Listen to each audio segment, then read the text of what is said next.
Welcome back to the Wargrove of Woe, and in today's video we're going to be closing out the top 3 best heroes series for each Grand Alliance, with this video focusing on destruction. Now a little bit of bookkeeping before we get started. I have decided to omit Kragnos because if I was to include him, he would make the list on each of the 4 armies in this list. He's very strong. The only downside is his points mean that you kind of have to play around him. But if you want to include Kragnos, it's not a bad decision for any of the destruction armies. So just keep that in mind moving forward. First up is Gloomspike Gits. Unfortunately, these guys are not in the best position. They have fairly weak units and a fairly weak battle tome, but their top 3 units, I've decided to pick 2 of them that can cater towards one of the 3 playstyles of Gloomspite, and then just a general good one. If you can't tell, the general good one is Skragrot, the Loon King. His ability to control the Bad Moon once in the battle is super powerful. If there's anything that's good about Gloomspites is the stuff you get from the Bad Moon. And so being able to kind of tell what you're going to get or control it a little bit more is very powerful. And then we have the Dankhold Trog boss. If you are planning to run a exclusive Troggoth army or have an extensive contingency of Troggoths, you're going to want a Dankhold Trog boss. And then lastly, if you like the spider units of Gloomspike Gits, you should take a Web Spinner Shaman on Arachneros Spider. The buffs they give really help.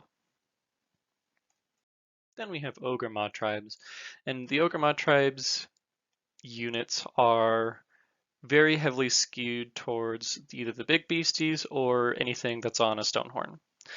So, not surprisingly, their big units are the Frostlord on Stonehorn and the Huskard on Stonehorn. They're just too powerful to pass up.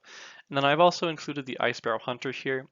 I really like him because he kind of gives you a little bit of tools to play around with Sabertooths and give you a little bit more of a deep strike threat and some fast units.